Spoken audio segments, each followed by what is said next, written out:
Excellente journée à vous tous. Bienvenue dans cette matinale. Situation des 49 soldats ivoiriens au Mali, libre circulation des biens et des personnes, sécurité. Voici des sujets abordés à la 50e session ordinaire du comité interparlementaire de l'UEMOA. Démarré le 15 août dernier, les travaux ont pris fin hier à Abidjan. Le point de Konaté Moussa. Fin de la 50e session ordinaire du comité interparlementaire de l'UEMOA. Plusieurs sujets débattus au cours de 9 jours de travaux. De nombreuses résolutions enregistrées, au nombre desquelles l'institutionnalisation de l'audience publique, puisque ça a été une nouvelle activité du CIP UEMOA, la mise en place d'escortes conjointes entre les pays de l'Interland, où nous avons un véritable problème de sécurité dû au terrorisme qui sévit dans cette zone et qui est à la base souvent de blocage de convois, je veux dire de marchandises dans cette zone de l'UEMOA. Les rapports issus de la session, une fois envoyés dans les parlements, c'est envoyé aux États membres, aux chefs d'État membres. Et ça, nous comptons sur 2 voies. La première voie, c'est nos parlements. La deuxième voie, c'est la voie par la commission de l'UEMOA. Chacun à son niveau, dans sa diplomatie entre le Parlement et le gouvernement de son pays, puisse vraiment œuvrer pour que ça soit mis en pratique. La situation des 49 soldats ivoiriens détenus au Mali également au cœur de ces assises d'Abidjan. Le comité interparlementaire de l'UEMOA appelle les hautes autorités de ces 2 États membres au dialogue, engage le comité interparlementaire à se servir de la diplomatie parlementaire afin d'aboutir au règlement pacifique de ces différends opposant les 2 États frères. Décide d'envoyer une délégation du Conseil parlementaire pour la paix du CIP UEMOA en Côte d'Ivoire et au Mali pour un dénouement heureux de ce différend. Le comité interparlementaire de l'UEMOA adresse des motions spéciales à l'Assemblée nationale de Côte d'Ivoire pour sa contribution à la tenue de cette 50e session ordinaire, ainsi qu'au chef de l'État Alassane Ouattara pour son implication dans l'intégration sous-régionale. Le comité national de surveillance des actions de lutte contre la traite, l'exploitation et le travail des enfants était dans la sous-préfecture de Tabo. Le CNS a procédé au lancement officiel de la campagne de sensibilisation des enfants et des populations sur les dangers du travail des enfants. Les détails de Frédéric Olaï et Serge Coléa. À la salle des fêtes de Tabo sont réunis une centaine d'enfants et de parents.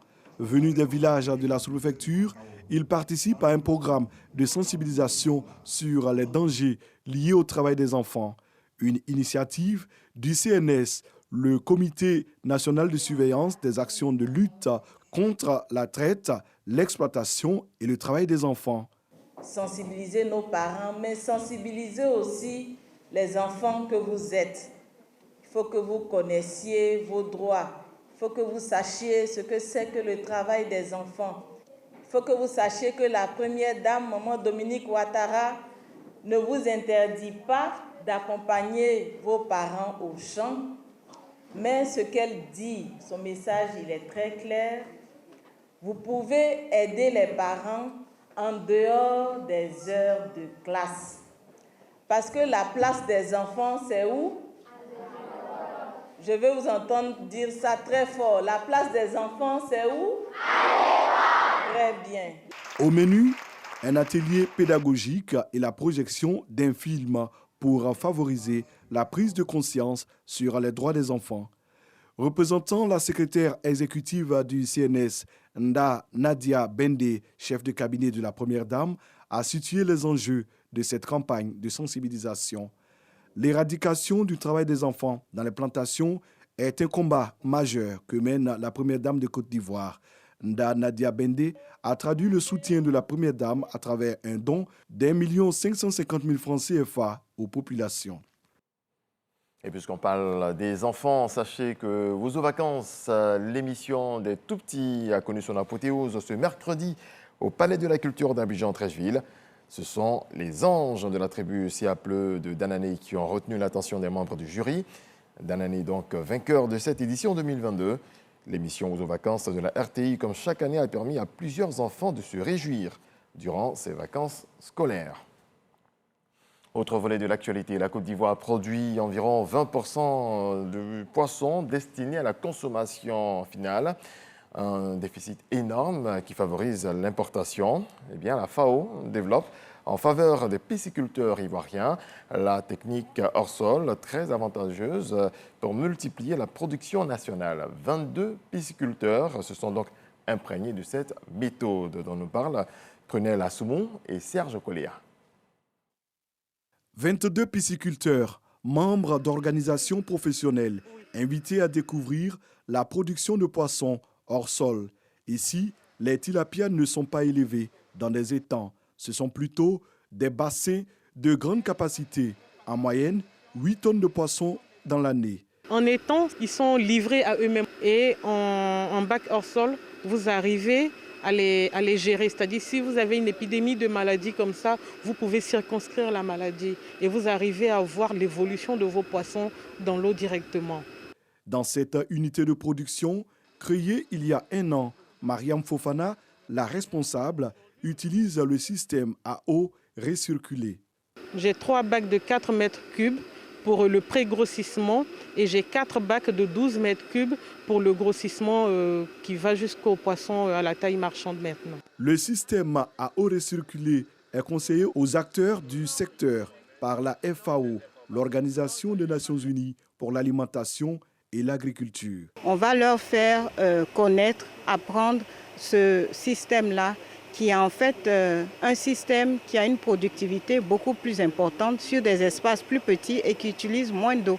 La vision, c'est que dans 10 ans, on puisse atteindre une production de l'ordre de 70 000 tonnes. Produire du poisson de qualité, la technique de pisciculture hors sol améliore, selon la tenancière, la productivité. Les conditions de travail sont mieux contrôlées, le recyclage de l'eau se fait aisément, les risques de pollution et les pertes sont moindres. Cette expérience-là peut nous amener aussi à revoir nos méthodes de production pour pouvoir apporter un plus dans la pisciculture sur le plan national. Ce genre de visite nous permet d'au moins apprendre encore plus et pour pouvoir nous perfectionner dans ce sens-là. Le poisson constitue la principale source de protéines du consommateur en Côte d'Ivoire. Et pourtant, la production halieutique nationale ne couvre que 20% des besoins. La FAO a initié le programme Fish for ACP en vue d'augmenter la production locale. En Côte d'Ivoire, ce programme fait la promotion de 2 systèmes de production hors sol, le système Biofloc et celui à eau recirculée, pratiqué par Mariam Fofana, la restauratrice qui a ajouté à son arc l'art piscicole. Et pour que nos eaux continuent de contenir de nombreux poissons, la Côte d'Ivoire va pratiquer ce qu'on appelle le repos biologique, c'est-à-dire la fermeture saisonnière de la pêche à partir de 2023. C'est une annonce du ministre des Ressources animales et halieutiques, annonce faite lors d'une séance de travail que Sili Touré a eue ce mercredi à son cabinet au plateau avec la ministre ghanéenne de la Pêche. Au menu des échanges, les questions de coopération entre les 2 pays pour le développement des ressources halieutiques qu'ils ont en partage. Autre volet de l'actualité, comment trouver l'équilibre entre la nécessité de garantir les prix raisonnables en faveur des consommateurs et l'urgence de sauver les activités commerciales dans un contexte de hausse mondiale généralisée. Eh bien, après une assemblée générale extraordinaire ce mercredi à la mairie d'Adjamé, les commerçants ont appelé à une réunion d'urgence avec le gouvernement et les industriels. C'est ce que nous apprend Lansini Bakayoko. Cette réunion tripartite d'urgence gouvernement, industriel, commerçant, sollicitée par la Fédération nationale des acteurs du commerce FENACSI, fait partie de la demi-dizaine de recommandations formulées au terme de cette assemblée générale extraordinaire d'Adjamé. Cette rencontre d'urgence est demandée afin de nous accorder sur les prix fixés. Parce qu'on s'est rendu compte que d'une localité à l'autre, les prix différaient. Justement parce que dans leur fixation, le ministère n'a travaillé qu'avec les fabricants et les industriels sans tenir compte des réalités des commerçants très souvent.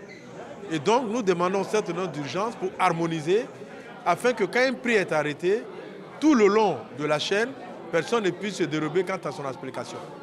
Afin de contenir la hausse des prix, le gouvernement a arrêté courant mars 9 mesures fortes destinées à préserver le pouvoir d'achat des populations. Il s'agit entre autres des mesures liées au plafonnement, à l'élargissement de la liste des produits réglementés et même au renforcement de la surveillance par l'affichage impératif des prix. Un livre blanc proposant des changements en profondeur devrait être soumis au chef de l'État le 9 septembre prochain. Par exemple, quand on prend le problème de la douane, on estime que certaines tarifications douanières sont excessives. La cherté du port d'Abidjan, par exemple. Voilà autant de discussions sur lesquelles nous avons de la documentation et sur lesquelles on voulait échanger avec le président de la République. Cette assemblée générale extraordinaire dans la commune marchande d'Adjamé a fortement mobilisé la profession commerçante venue des 4 coins de la Côte d'Ivoire. On en vient à la deuxième université d'été organisée par ACP UE Culture. Notre envoyé spécial Isayo au Ghana, à Accra, pour être précis, nous apprend que les techniques de leadership et le réseautage sont les sujets qui ont dominé les travaux à l'Alliance française. Regardons. Professionnalisme, employabilité et réseautage sont au cœur des différentes activités des universités d'été organisées par ACP UE Culture en faveur des opérateurs culturels ouest-africains. Cette deuxième université d'été d'Accra est l'occasion pour les initiateurs du fonds de structuration de jeter un regard rétrospectif sur la première université de Lomé qui a eu lieu en 2021. Je crois que tout le secteur, au-delà donc des opérateurs du programme AWA, tout le secteur effectivement est aujourd'hui en pleine évolution. Nous assistons à de nombreuses manifestations, à de nombreux projets qui intègrent les réalités économiques nouvelles qui prévalent dans le secteur culturel. Des entretiens avec un certain nombre de nos bénéficiaires afin qu'ils puissent nous faire un point d'étape dans la mise en œuvre de leur projet. Bien évidemment, pour nous, le point d'étape n'était pas simplement de dire que tout va pour le mieux. C'était aussi de pouvoir aborder les difficultés auxquelles ces organisations peuvent faire face. Nous évoluons dans un environnement un peu complexe où, en tant qu'organisation culturelle, en tant qu'entrepreneur culturel, nous devons tenir compte de certains paramètres, notamment les pouvoirs publics, les médiateurs, les artistes et le public. En tant qu'organisation culturelle, nous devons être au centre de tout cet écosystème et de pouvoir tisser des partenariats avec les uns et les autres. Le fonds de structuration dote chaque opérateur ouest-africain au nombre de 15 d'une enveloppe de plus de 100 millions de francs CFA sur une période de 3 ans pour une mise en place d'une entreprise culturelle pérenne.